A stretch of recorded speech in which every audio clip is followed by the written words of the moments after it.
Now, the previous house, the garage was about 420 square feet. This one is about 330. Now, that may not sound like a big difference, but when you put it in terms of vertical space as well as floor space, it adds up. So my solution was to eliminate some of the things that I normally would store in the garage. The bicycles, the lawn equipment, and the garden supplies all went into a shed that I built in the backyard. That was good, but it still wasn't good enough. I still have a lot of things sitting on the floor that have no place to go. I felt like I did a pretty good job at utilizing the vertical space at the other garage. And one of the ways that I did that was by building these two cabinets. These are made out of pegboard, both front and back. And I did that because at the time I thought pegboard was really cool and you could never get enough of it. But hey, we all have things in our past that we're not proud of. I thought that this would be a really good idea because I just come get what I wanted and then put it back just as easily. But what I found was that these hooks tend to fall to the ground, and then I never wanted to go search for them and then put it back to where it was. So what ended up happening was this right here. I just stopped hanging things altogether and started stacking them here. So on this side, you can see that I gave up the hooks altogether and I just stuck some shelves in here. And I always found this to be a lot better than this. Like a lot of things in life, you learn about yourself when you build things like this that don't exactly live up to expectations. What I learned about me was that I am more of a box on the wall kind of guy.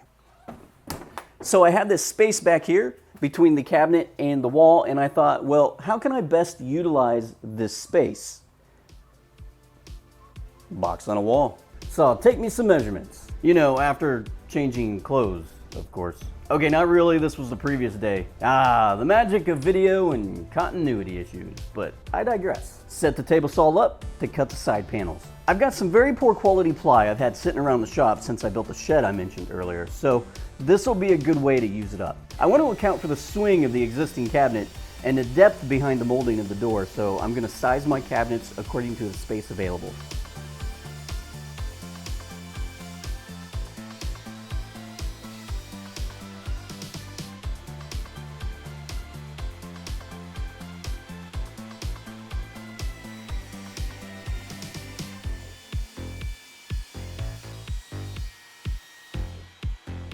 Readjust for the tops and bottoms.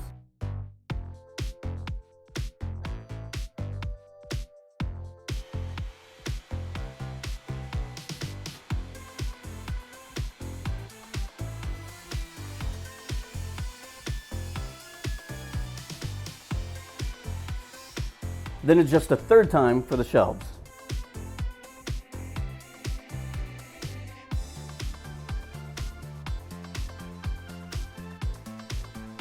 I want my shelves to be adjustable if needed, so I'm not going to cut dados to install them. I'm also not going to spend the money to go get shelf pins either, so I'm not going to bother with drilling shelf pin holes.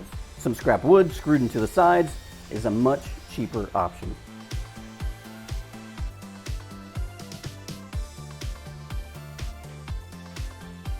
Alright, done with that.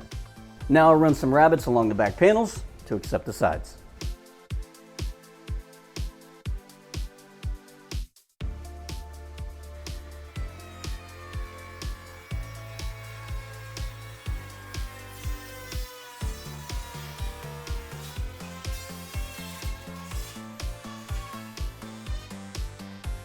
You know, in hindsight, I probably should have tested my measurement on a piece of scrap, but I got lucky. All right, so some glue.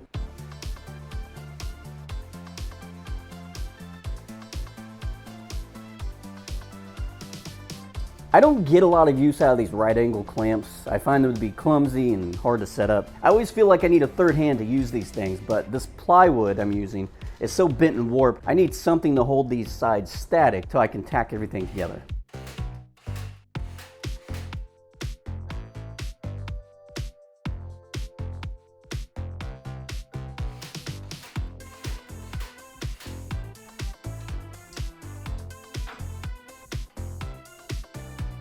The top and bottom pieces, just get some glue and brads. You won't see me paint my shop projects all that often, but this plywood, I have to admit, really needs a facelift.